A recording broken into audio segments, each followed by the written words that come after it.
जुमलेबाजों की सरकार जैसे जैसे चुनाव नज़दीक आ रहे हैं और चुनाव की तारीखें भी निश्चित हो चुकी हैं, उसी तरह से ये जुमलेबाज, ये झोले छाप और ये धर्म की राजनीति करने वाले व्यक्ति सामान्य वोटर को अब सपने दिखाने का लुभावने लुभावने वादे कर रहे हैं। जैसे कभी ये बीजेपी के लोग राष्ट्र हित में कृषि बिल वापस लेने की बात कर रहे हैं और आम जनता को 3-3 सिलेंडर फ्री में देने की बात कर रहे हैं।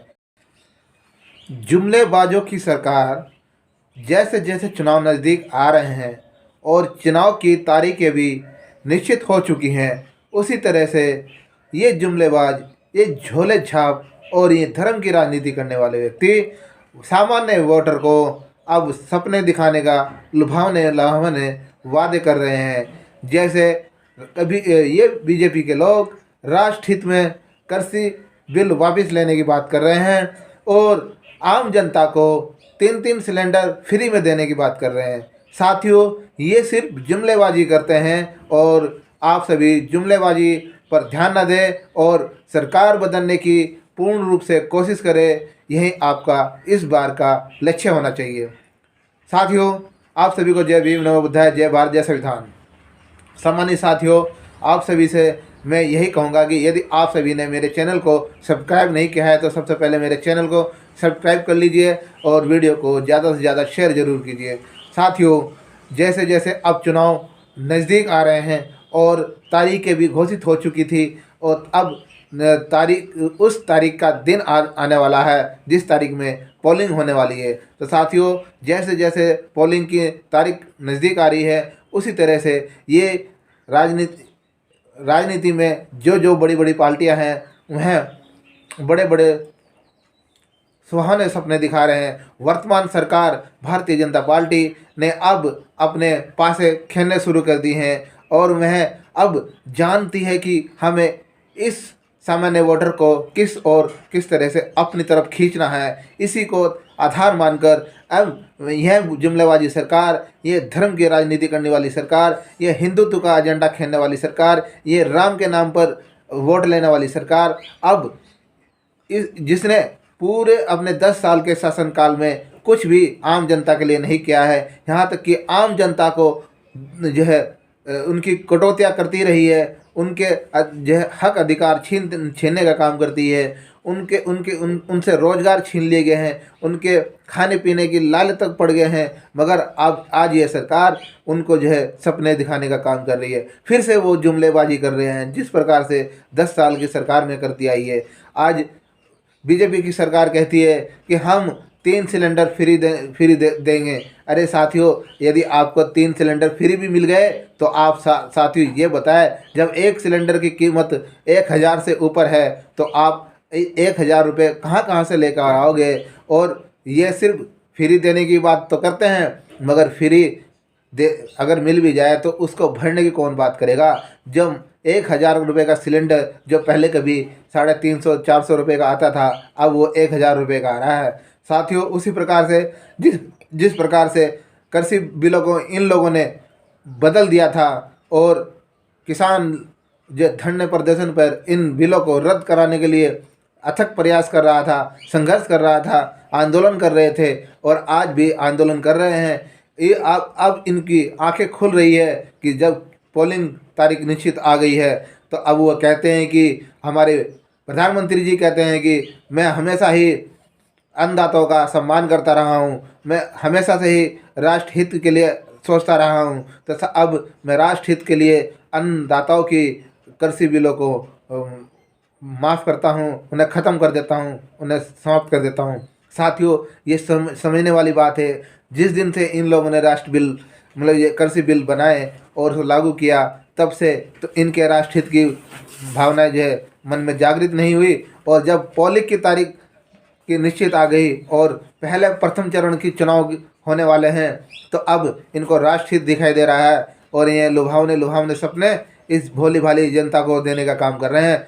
इन भोले भाले गरीब किसानों को लाभ देने का काम कर रहे हैं। तो साथियों, मैं आप सभी से यही कहूँगा कि आप सबको वह सरकार चुननी है जो आपको भोले भाले कृषि श्रम करने वाले नौकरी पेशा व्यक्तियों को, किसान को, जवान को, सामान्य वोटरों को लुभाने का काम ना करें और आप अपने मन और विवेक से अपने वोट के मतदान का अधिकार सत्ता परिवर्तन करने के लिए करें। क्योंकि आपने देखा है कि इस भारतीय जनता पार्टी ने किस तरह से आपको ठगा है। डबल इंजन की सरकार होने के बाद भी इन्होंने कोई विकास नहीं किया, सिर्फ विकास विकास का नारा लगाते रहे हैं और ये हमेशा ही धर्म की राजनीति करते हैं। धर्म की राजनीति जिनके अंदर खून में बसी हो तो आप समझ सकते हैं कि देश के विकास के लिए वह कितना काम करेंगे।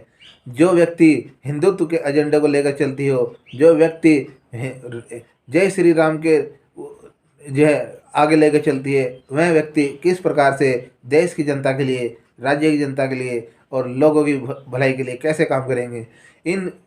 इस वर्तमान सरकार ने ना कृषि पर ध्यान दिया, ना रोजगार पे काम दिया, ना स्वास्थ्य पे काम ध्यान दिया, ना शिक्षा पे काम ध्यान दिया। यहाँ तक कि इन लोगों ने ये सारी व्यवस्थाएं ठप कर दी और हमारी जो जीडीपी है वो एकदम कमज़ोर हो गई, जिसके कारण आज हम पूरे विश्व में सबसे निचले पायदान पर चल जा रहे हैं। और इसका कारण सिर्फ भारतीय जनता पार्टी की कार्यनीति है, जो सिर्फ और सिर्फ लोगों को ठगने का काम कर रही है, जुमलेबाजी करने का काम करती है। और हमारे माननीय प्रधानमंत्री जी तो उनसे भी सबसे आगे हैं, जो मन की बात करते हैं, कभी मन की बात को इम्प्लीमेंट नहीं करते हैं। लोगों की बात को सुनते तो हैं पर कभी इम्प्लीमेंट नहीं करते हैं, सिर्फ मन की बात के द्वारा अपनी बात कर लेते हैं। तो साथियों, अब ना तो मन की बात चलेगी और ना जुमलेबाजी चलेगी, ना झोला चाप चलेगा।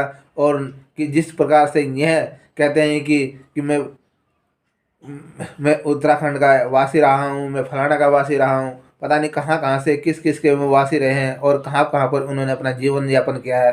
तो साथियों, मैं आपसे यही कहूँगा, इस बार परिवर्तन करना हम सामान्य वोटरों का काम होना चाहिए। हमें वो बेहतर सरकार लानी है, बेहतर प्रत्याशी चुनने हैं। साथियों, जो व्यक्ति ये कहते हैं कि हमारे पास कोई विकल्प नहीं है बीजेपी को तोड़ने का, साथियों आपके पास विकल्प है, बस आपको उस विकल्प को ध्यान रखना है। साथियों, आपने कांग्रेस का भी शासनकाल देखा है, आपने बीजेपी का भी शासनकाल देखा है।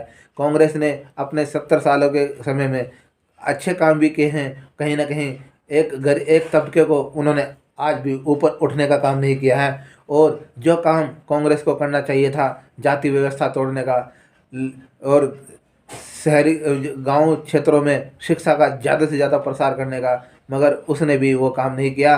और SC ST OBC जिसे दलित समाज कहते हैं, उसके उत्थान के लिए उसने कुछ भी काम नहीं किया। उसी प्रकार से बीजेपी भी हिंदुत्व के एजेंडे पर काम करती है और जो हिंदुत्व के एजेंडे के पर काम करने वाली सरकारें भी इन दलित समाज के, इस बहुजन समाज को आज भी मैं शूद्र अछूत समझती है, जिसके कारण आज भी वह उन्हें ऊपर उठाने का काम नहीं करती है।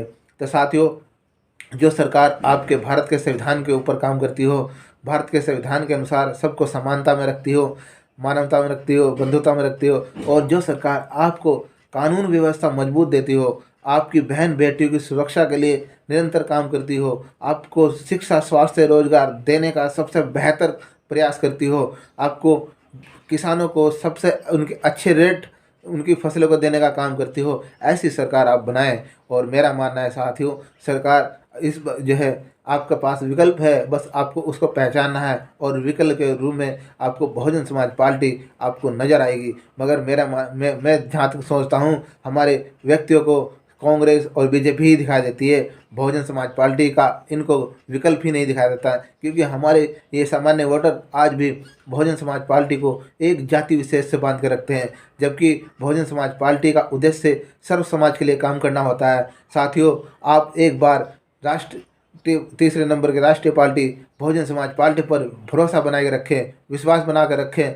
और मेरा मानना है कि यदि आप तीसरे फ्रंट के रूप में, तीसरे विकल्प के रूप में बहुजन समाज पार्टी को मौका देंगे सरकार चलाने का, सरकार बनाने का, तो मेरा मानना है कि आप दोबारा फिर से बहुजन समाज पार्टी को चुनकर लाएंगे। क्योंकि बहुजन समाज पार्टी की जो कार्यनीति है वो आम जन के लिए है, वह सर्व जन समाज के लिए है, सम्मान के लिए है, अधिकार के लिए है। आपको बेहतर शिक्षा, बेहतर स्वास्थ्य, बेहतर रोजगार देने का काम करती है।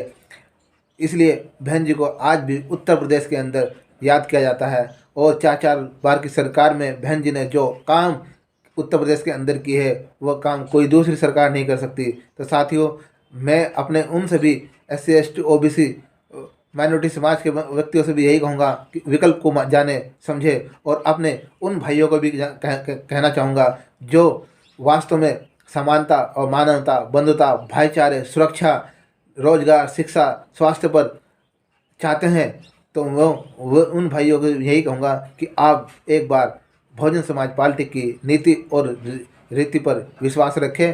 बहन जी है तो आपको बेहतर सुरक्षा मिलेगी, बहन जी है तो आपको बेहतर सुरक्षा मिलेगी, बहन जी है तो बहन बेटियों की सुरक्षा आपको मजबूत मिलेगी, बहन जी है तो कानून व्यवस्था आपको मजबूत मिलेगी, बहन जी है तो आपको न्याय, रोजगार, शिक्षा, स्वास्थ्य आपको बेहतर मिलेगा। एक बार बस आप वोट, जिस दिन पोलिंग होंगी उस दिन आप अपने मन के अंदर व्यवस्था परिवर्तन, सामाजिक परिवर्तन और इस बीजेपी के फूल को आपको झुकाना है, गिराना है और सत्ता से हटाना है। साथ ही साथ जो EVM का जो मुद्दे उठे हैं उसको भी आप, जो EVM लेकर आई थी, EVM लाने का काम कांग्रेस ने किया था और कांग्रेस ही ने ही EVM का विरोध नहीं किया। साथियों, ये आपको सोचने की बात है। तो साथियों, आपको मैं सिर्फ यही कहूँगा कि जो अब पोलिंग तारीख आने के बाद लोग अच्छे अच्छे लुभावने सपने दिखाने की कोशिश कर रहे हैं और ये भारतीय जनता पार्टी आपको फिर से बरगलाने की बात कर रहा है, फिर से आपके मन को डाइवर्ट करने की बात कर रहा है, फिर से आपको अच्छे अच्छे लुभावने जुमलाबाजी कर कर आपको अपनी ओर आकर्षित कर रहा है। उससे बचें। साथ ही साथ आप अपने मन को स्थिर रखें, मन में इस भारतीय जनता पार्टी को हटाने के विचार को रखें और एक बेहतर सरकार बनाने के लिए अपने पोलिंग बूथ पर जाएं और अपने प्रत्याशी को ठप्पा मारकर उसे जिताने का काम करें, ताकि हम जो है अपने राज्य के लिए, अपने ज़िले के लिए एक अच्छा प्रत्याशी चुनकर लाएं और अच्छा सरकार बनाएं, ताकि सबको रोज़गार मिल सके, ताकि सबको जो है कहीं दूर ना जाना पड़े रोज़गार के लिए। तो साथियों, आप सभी से यही कहूँगा, जुमलेबाजी में ना फंसे, मन की बातों में ना फंसे और इन हिंदुत्व की राजनीति करने वालों के जाल में ना फंसे। और जो राजनीति जाति व्यवस्था पर करते हैं, जाति तोड़ने का काम नहीं करते हैं, उन भारत के संविधान को मानने का काम नहीं करते हैं, ऐसी सरकार को आप बिल्कुल ना लेकर आएँ। कि वह सरकार लेकर आए जो आपको भारत के संविधान के माध्यम से आपको संपूर्ण अधिकार देने का काम करते हैं, कानून व्यवस्था को भारत के संविधान के अनुरूप मजबूत रखते हैं और शिक्षा, स्वास्थ्य, रोजगार भारत के संविधान के अनुरूप आपको देने का काम करते हैं। ऐसी बेहतर सरकार ही आप राज्य की, ज़िले की व्यवस्था को बदल सकती है। साथियों, फिर से आपसे मैं यही कहूँगा, यदि आप सभी ने मेरे चैनल को सब्सक्राइब नहीं किया है तो जल्दी से चैनल को सब्सक्राइब कर लीजिए, वीडियो को ज़्यादा से ज़्यादा शेयर ज़रूर कीजिए और अपने लाइक और कमेंट्स के माध्यम से हमें ज़रूर बताएं हमारा ये प्रयास किस प्रकार से रहा। इसी के साथ जय भीम, जय भारत, जय संविधान।